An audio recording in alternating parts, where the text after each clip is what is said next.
인천시 교육청은 지역 초등학생의 심리 방역을 위해 슬기로운 직국생활 놀이 교육 자료 8종을 개발했다고 밝혔습니다. 이번 자료는 원격 수업 기간 동안 가정에서 함께 할 수 있는 미술놀이, 책놀이, 추억놀이로 구성했습니다. PPT, 활동지, 안내책자 등 다양하게 제작돼 활용도를 높였습니다. 서울 강동구는 초등학교 어린이 보호구역인 스쿨존 내에 과속 단속 카메라를 설치했다고 밝혔습니다. 구는 국비 5억 2천만 원을 투입해 고명초, 신명초 등 15개 초등학교 스쿨존에 과속 단속 카메라 설치 작업을 완료했습니다. 이번에 설치된 과속 단속 카메라는 2021년 1월부터 정상 운영됩니다.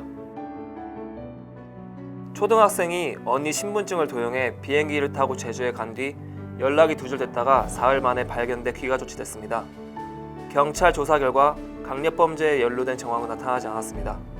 초등학교 6학년 A양은 광주공항에서 혼자 항공기에 탑승할 수 없는 나이지만 언니의 신분증을 도용해 신분을 속였습니다. 충북교육청에 따르면 내년부터 도내 30학급 이상 초등학교 중 희망학교와 학습 부진 학생이 많은 학교에 30명의 기초학력 전담교사를 배치할 계획입니다. 김동효 학교혁신과장은 기초학력을 위한 전담교사 배치를 통해 수업 시간과 방과 후 시간에 보다 체계적이고 효과적인 맞춤형 학력 증진 프로그램이 진행될 것으로 기대한다고 말했습니다.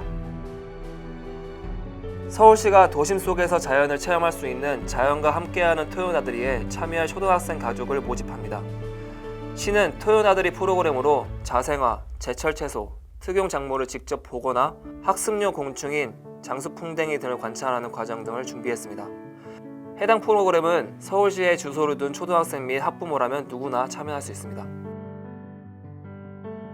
유은혜 부총리 겸 교육부 장관은 등교 수업을 확대할 경우 초등학교 1, 2학년이 더 많이 등교할 수 있도록 할 계획이라고 밝혔습니다. 유 부총리는 국회 국정감사에서 사회성 함양, 정서적 문제 해결을 위해 초등학교 저학년의 등교를 확대하는 것이 어떻겠냐는 질문에 이같이 답했습니다. 화재 피해로 의식을 잃었던 인천 초등학생 형제가 의식을 회복해 일반 병실로 옮겨졌습니다. 3도 화상을 입은 형은 의식을 또렷이 회복해 어느 정도 대화가 가능한 수준이지만 동생은 고갯짓 정도 의사표시를 할 수 있는 수준입니다. 교육부가 학교 밀집도를 완화하여 등교 확대 방침을 밝힌 것에 대해 서울교사노조가 무조건적인 등교 확대를 강행하기보다는 방역이 우선임을 철저히 해야 된다는 논평을 내놨습니다. 노조는 교육부가 실시하려던 등교 확대를 교원단체의 요구를 받아들여 연기한 것은 현장과 소통하고자 하는 의지를 보여준 것이라며 긍정적으로 평가하기도 했습니다. 롯데제과는 부산 기장군에 위치한 방곡초등학교에 첫 번째 스위트스쿨을 열었습니다. 스위트스쿨은 빼빼로 판매 수익금으로 조성된 초등학교 놀이공간입니다. 놀이문화 활성화를 돕고 나아가 아이들의 놀 권리를 보장하고자 하는 취지로 기획됐습니다. 국회 교육위원회 이탄희 더불어민주당 의원이 경찰청에서 제출받은 예비 소집, 미취학, 장기 결석 점검 현황에 따르면 올해 8월까지 초등학교 예비 소집에 불참한 이들 중 경찰에 수사 의뢰된 인원은 402명으로 나타났습니다. 이 중 384명은 소재가 확인됐지만 18명은 확인 중으로 파악됐습니다. 인천 북부교육지원청이 교실에서 바로 쓰는 원격 수업 팁 대방출 연수를 온라인으로 운영한다고 밝혔습니다. 이번 연수는 원격 수업 역량을 갖춘 12명의 교사들로 강사단을 구성해 교실에서 바로 적용할 수 있는 실용적인 내용으로 진행합니다. 대구시 교육청은 이달부터 5, 6학년 학생과 담임교사로 소규모 학습 공동체 온오프 초등 스터디 카페 97팀을 조직해 운영한다고 밝혔습니다. 강은희 대구교육감은 학력 결손 사각지대에 놓인 학생의 학습 어려움 해소에 조금이나마 도움이 됐으면 한다며 기대했습니다. 국회 교육위원회 소속 더불어민주당 정청래 의원이 서울시 교육청과 함께 지난달 17일부터 23일까지 서울 시내 학교에 근무 중인 교사 3,657명을 대상으로 설문조사한 결과 초등학교 수업 연한을 6년에서 5년으로 축소하는 데 57.2%가 찬성하는 것으로 나타났습니다. 경북교육청은 초등학교 1, 2학년 학생의 원격 수업 지원을 위해 EBS 방송 활용 원격 수업 학습 꾸러미를 개발했다고 밝혔습니다. 이 학습 꾸러미는 가정에서 스마트 기기 없이도 원격 수업에 참여할 수 있는 환경을 만들어 원격 수업의 질을 제고하고 학습 격차를 해소하기 위해 마련됐습니다. 홍콩의 한 초등학교 교사가 수업 시간에 홍콩 독립에 관한 메시지를 가르치다가 해고됐습니다. 해당 교사는 수업 시간에 홍콩 독립을 주장해온 인사의 영상을 보여주며 독립 문제와 언론 자유에 대한 학생들의 생각을 물은 것으로 전해졌습니다.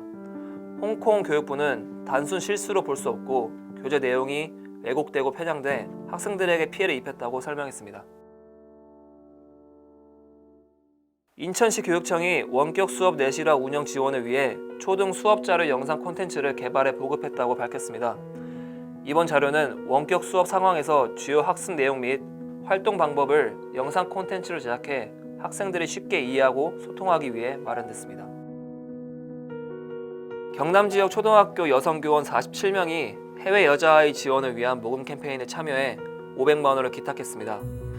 경남 김해 수남초등학교 등 초등 여성 교원들이 자발적으로 참여해 내놓은 기부금 500만 원은 굿네이버스를 통해 도움이 필요한 해외 여아를 지원하는 데 쓰이게 됩니다. 교육부가 초등학교 1학년 학생별 한글 실력을 진단한 뒤 개인별 맞춤형 한글 학습을 지원합니다. 교육부는 한글 해득 수준 진단 웹 도구인 한글 또박또박을 활용해 이달 말까지 1, 2차에 거쳐 초등 1학년 학생들을 진단하기로 했습니다. 두 번째 안양시 초등 돌봄센터가 석수동에 문을 열었습니다. 소득 수준과 상관없이 초등학생 자녀를 둔 모든 가정이 이용 신청할 수 있으며 맞벌이 가정의 초등학교 저학년 학생이 우선 돌봄 대상이 됩니다. 이용료는 월 10만 원 내외며 코로나19와 관련해 긴급 돌봄도 가능합니다. 경북교육청이 초등학교 저학년 시기에 한글을 해독하지 못하면 학년이 올라갈수록 학력 격차가 심해지는 현상을 예방하고자 맞춤형 한글 교육 강화책을 마련했습니다. 한글 해독 수준 진단이나 한글 지도자료 보급, 놀이 중심 교육과정 운영, 지도 교원 및 학부모 연수 등 다양한 시책들을 준비했습니다.